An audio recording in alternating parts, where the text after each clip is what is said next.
During the past 20 years, Robert K. Payton has trained over 17,000 adults in how to improve the quality of their lives. He's worked with private industry and all levels of government to help employees overcome problems both at home and at work. As president of Communicon Corporation of America, he has held personal success programs in many of America's large cities and in remote locations throughout the world. A prolific author, Mr. Payton's latest book is It's Your Turn to Win. I'm sure everyone recognizes this small object that I have in my hand. It's an average, ordinary, everyday mousetrap. This is the kind of mousetrap that most people are familiar with. You see, maybe if you have a mouse in the house the night before, Dad sets the mousetrap, puts the cheese right in here, and is very, very careful that he doesn't catch his fingers, then slips it very gingerly on the floor, waiting for the mouse to come out. Usually, it's the next morning after he's going to work, the wife hears a noise, goes back in the kitchen, and what does she find? A squirmy, wiggly little mouse on the trap. Decision. Do we pick it up, throw it in the trash can, or do we try to get him out of there? Well, quite often, we take it over the commode or the trash can and try to work him out and hope that he falls in. That's the kind of mousetrap you're familiar with. Have you ever heard the old saying that if you build a better mousetrap, the world will be the path to your door? Well, this isn't true because a better mousetrap has been built. In fact, it was built by the same company that built this last mousetrap. See this one? Fine little mousetrap.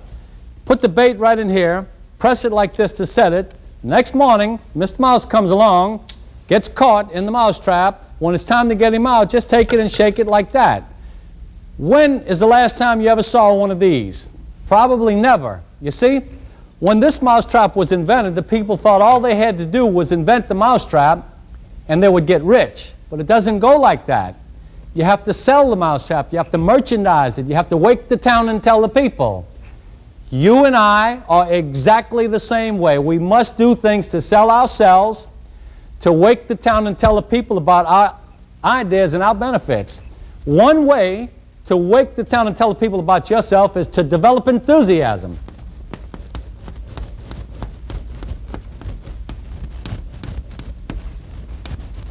How much enthusiasm do you have in your life? And if you don't have enough of it, how can you develop more enthusiasm? Three different types of people. One person talks about people, the other person talks about events, and the other person talks about ideas. With this in mind, let's talk about some ideas today, an idea that can change your life. This idea of enthusiasm that can put more enjoyment into your life. At your work, if there was going to be a promotion and there were two people that had the same qualities, same technical background, one of these people was an enthusiastic, dynamic individual, happy, got along good with people, and the second person was a little bit slower, unenthusiastic, not as happy, didn't get along as good. Who do you think would get the promotion? You know who it would. The person that was going somewhere, the person that was excited. So doesn't this mean that if we have enthusiasm in our lives, it can help us and it can help on your job and in your home life? If you have a child at home that doesn't like a certain subject in school, arithmetic, geometry, mathematics, whatever, doesn't it follow that they'll get bad marks in this one? But if you can find some way to get them excited about these things, what happens then?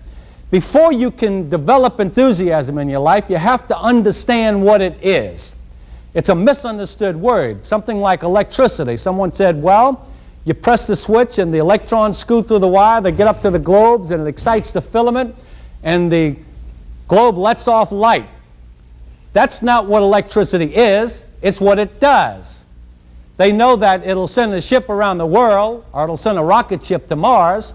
Same way with enthusiasm. They don't know what it is, but they know what it does. You see, this word actually comes from two Greek words, en and theos, or the God within us. So they say when you have enthusiasm in your life, you have a little bit of God within your life. The happy, successful people that you and I know usually have one thing in common, and I would like for you to think about these people. You will find that they have an abundance of enthusiasm. They have this excitement that permeates through their whole life. A little story I heard many years ago about a young boy who wanted to go to the show, and his mother, little Billy. Billy wanted to go to the show, and his mother said, son, you stayed out twice late last week, and if you come in late again tonight, I'll tan your hide. So he goes to the show, and lo and behold, that same night they were showing a double feature, and the second feature was a picture he had been wanting to see a long time about Houdini the Great. So he goes to his show, and he stays there late. When he came outside of the show, he realized that he had a problem, because when he saw how dark it was and how late it was, he remembered his mother standing inside that door with that razor strap in her hand. So little Billy started running and running and running to get home. Now when he got halfway home, he had a decision to make. See, he could take the shortcut across the graveyard, or he could go all the way around the graveyard, and it would take him 10 minutes longer. Well, Billy, being a little 7, 8-year-old boy, he was afraid of ghosts, but he was more afraid of his mother. So he started walking across the graveyard, and as he got halfway through the graveyard, he didn't notice that the path turned to the right, and lo and behold, they had a 6-foot grave dug over here for the next morning. Billy fell down into this open grave, and he was petrified. He hollered and he screamed, and he tried to claw his way out, but no way could he get out. He was too small, and the grave was too deep. Finally, he worked so hard, and he was so exasperated that he went to sit down over on the other side, and he said, well, I'll just wait till in the morning, and someone will come pull me out. Well, as luck would have it, a little later that night, his buddy Johnny went to the same show and came home the same way and took the same path through the graveyard and missed the same turn and fell into the same grave. Well, let me tell you, if you think Billy was afraid, Johnny started to turn colors. He hollered and he screamed and he yelled, and no way could he get out of that grave. So as much as he tried, old Billy's sitting back in the corner. By this time, his eyes were adjusted to the dark, and he looked over and he noticed Johnny, and he said, Johnny, you can't get out of here. But guess what? He did. Boy, he was motivated. He jumped right out. How can you and I be motivated to be more successful in life, to enjoy our job and to enjoy our home life? I'm convinced that if you work on a job, you spend more of your waking hours with the people that you work with than you do on your own job, and you deserve the right to enjoy it. One way you can do it is by becoming more enthusiastic. But you see, this word, you can develop it. You can do it. You can brainwash yourself to success. So to be more successful, you must follow a certain set of rules, and here are 7 rules that I want to put on the board right now. 7 ideas to become more enthusiastic. Number 1, be glad that you are alive. Be glad that you are alive. Every morning when you wake up, say to yourself, this is going to be a good day. I am going to enjoy myself today. You have 2 choices in the morning when you wake up. You can be like the pessimist or the optimist. The pessimist drags out of bed in the morning and drags over to the window and says, good God, it's morning. Or the optimist jumps out of bed and jumps to the window and throws the curtains open and says, good morning, God. How do you want to wake up in the morning? When you go to work, do you have a long face and you're unexcited, or are you going to be glad that you're alive? I say you can control your day, you can control your destiny by working on enthusiasm. That's number 1 rule. Be glad that you're alive. A story that comes to mind, a few years back, I was holding a program in New Orleans in a department store, and this young boy came up to me and said, Mr. Payton, you're talking about enthusiasm.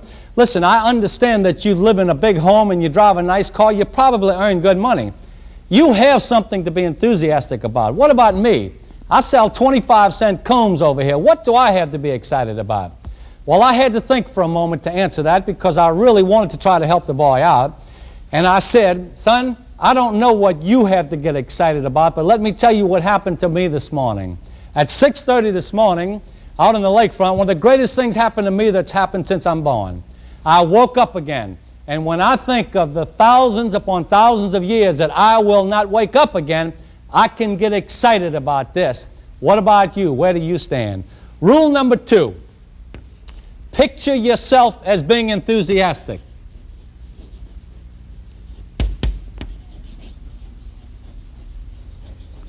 Picture yourself as being an enthusiastic, excited individual. Understand that you can say to yourself, I'm going to be excited, I'm going to be enthusiastic, and it'll be yours. Years ago, when I was working in New Orleans, I was very fortunate. They got a telephone call in the office, and they asked if one of us could meet Frank Betcher and drive him to Baton Rouge because he had a speaking engagement that night.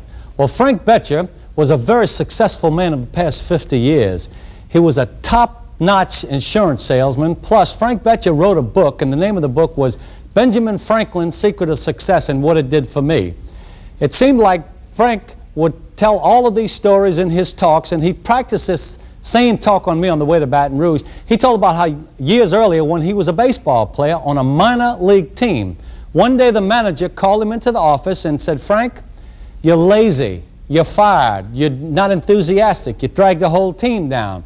Well, Frank left that ball field very, very dejected and very upset because he wanted to be a ball player. And the last thing that he pictured was that he was unenthusiastic or lazy. So he left that town and just didn't know what to do with himself. And about that time in his life, he was introduced to a book about Benjamin Franklin, Benjamin Franklin's autobiography. In this book, Benjamin Franklin gives 13 steps on how he controlled his life. The things that he did, he practiced one step at a time, 1 week at a time, to become more successful and to live a better life. One of the main ingredients in Benjamin Franklin's success was being enthusiastic, acting enthusiastic. So Frank Betcher put this into his life, and he got another job on another ball team in another town. But he promised he was going to be excited and enthusiastic. He did, and he prospered with this. In fact, he inspired the whole team. The team started winning more ball games, and he was doing better. Well, eventually, he rose up to the major leagues, and he was they changed his name. They gave him a nickname called Pep Betcher. That's how excited he was. Finally, later in his career, he hurt his arm, so he was out of baseball altogether. Well, Frank had to go get another job, and he tried insurance. Failed, couldn't make it. He went so far down the ladder that finally he wound up riding a bicycle collecting debts for a furniture company, bad debts. He gave his boss an idea. He went back and he said, "Listen, hire me back and give me 1 week on the job. And if I don't make it in 1 week, then fire me." So Frank was convinced that he was going to use the same excitement and dedication that he used before. And what he did this rule number 3, and that's what I want you to do. Act excited.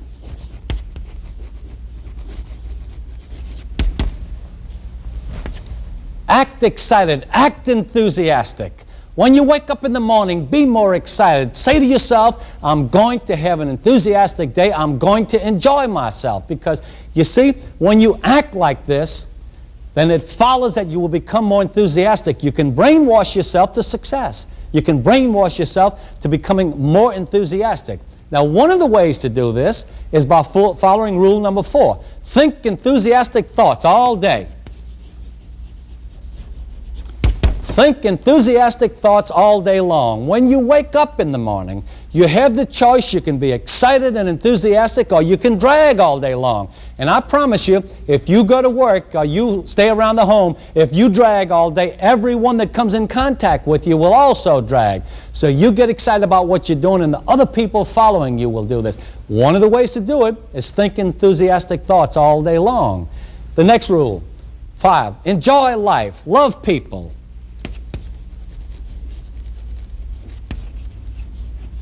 You see, it's in your hands. You can be more excited, you can enjoy life, you can be more enthusiastic, you can love the people that you're around all day long. You see, if I don't like you, or if I don't respect you, I don't have to tell you this. It comes across when we're talking to one another. But if I'm more enthusiastic and I deal with you effectively, probably you will like me right back. Why not do the same thing? Why not try to love life and enjoy the people that you work with? You love people, they'll love you back. You enjoy your life, and your life will love you back. It'll enjoy you right back. Another rule, go with enthusiastic people.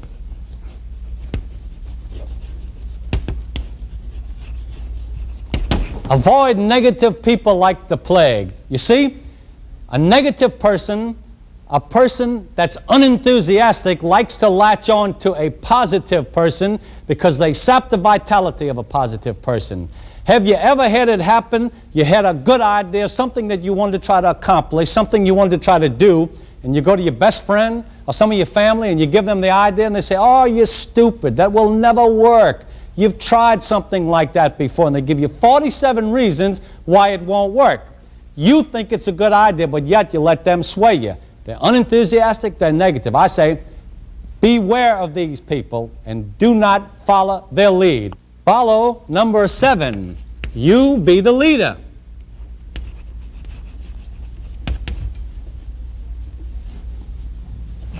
Carry enthusiasm to others. Why not be the leader? Why have to depend on someone else? If you're a family man or a worker, let other people follow your direction. Let them follow your inspiration, and you be more excited and more enthusiastic. Here are 7 basic ideas to follow to become more enthusiastic, to get more enjoyment out of life. So what I'd like you to do is read them, study them, and practice them one at a time. Pick one rule, work on them, and perfect it. Go to number 2, go to number 3, go to number 4 until you finish all of these rules. I'm sure you've heard the commercial that's been on television for many years. It went something like, if everyone lit just one little candle, what a bright world this would be. Well, you know, you can say the same thing about enthusiasm. You see, if you have enthusiasm in your life will be bright. If all of the people that come in contact with you have enthusiasm in their life will be bright. So while following these rules, you can brighten your life and brighten the lives of the other people that come in contact with you. But is this what usually happens? You're enthusiastic, you're excited, you feel good in the morning when you get up.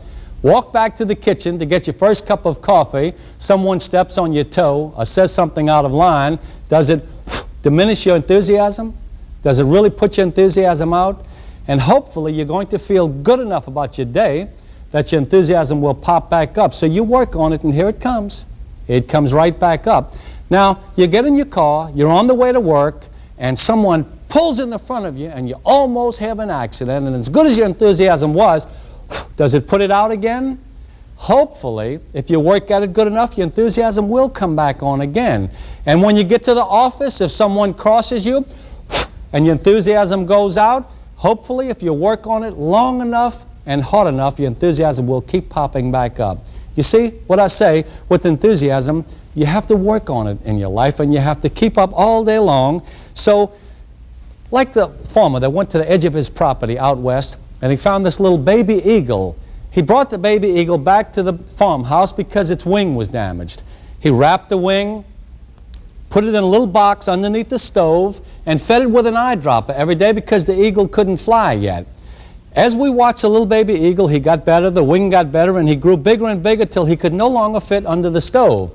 So the farmer didn't know what to do at first until he looked out the back door into the chicken yard. So he put the little baby eagle out in the chicken yard with the other chickens. Well, you see, it was time to eat, and the baby eagle was hungry, and he didn't know what to do. So he watched the other chickens as they scratched in the dirt. A little bit later that night, it was time to go to bed, and the eagles usually roost on top of the mountains. So this little eagle didn't know what to do, so he watches the other chickens as they go into the hen house, and they roost. So he went in there and roosted with them. The next day, scratching in the dirt and roosting with the chickens until he developed a psychological problem. He developed the idea that he was a chicken. We watch our baby eagle as he grows up, and we look at him one day out in the field, and he is a full-grown American eagle, and thinking that he's a chicken. One day, opportunity came his way. In the form of another eagle, it was a female eagle. He looked up in the sky, and he heard her calling to him. And she gave this call, and he looked, and he said, "Oh, God, if only I could do that. If only I could fly in the air like that." He said, "I can't do that. I've never had those opportunities. I've been in this chicken yard all my life. I'm a chicken." Well, the next day, the opportunity came his way the second time. And if opportunity comes your way, make sure that you grab onto it, because it'll pass you like a thief in the night. She called to him again, and he looked up in the sky, and he says, "Oh, if only I could soar up there like that." He says, "I have to give it a try." He backs up to the other end of the chicken yard, and he runs and flaps his wings, and the next time we see our American eagle, he's up in the sky soaring with the other eagles. Folks, this is no longer just a story about a baby eagle in a chicken yard. This is the story of our lives. You see, if you follow these 7 rules to enthusiasm, if you try to put enthusiasm in your life, you can enjoy your job, and enjoy your home life, and you'll be soaring with the eagles. But if you don't, if you're unenthusiastic and you live a slow, lackadaisical day, you know what? You'll be scratching with the chickens.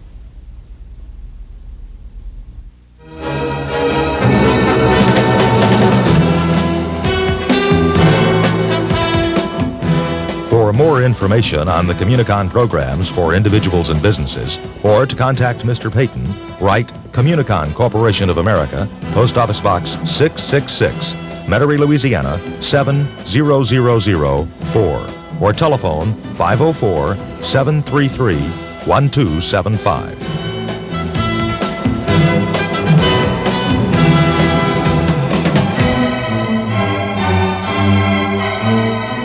This program has been copyrighted under the laws of the United States of America by Creative Publishing Corporation of America, and all rights are reserved. Duplication, reproduction, or retaping of this program without the express written permission of Creative Publishing Corporation of America is expressly prohibited.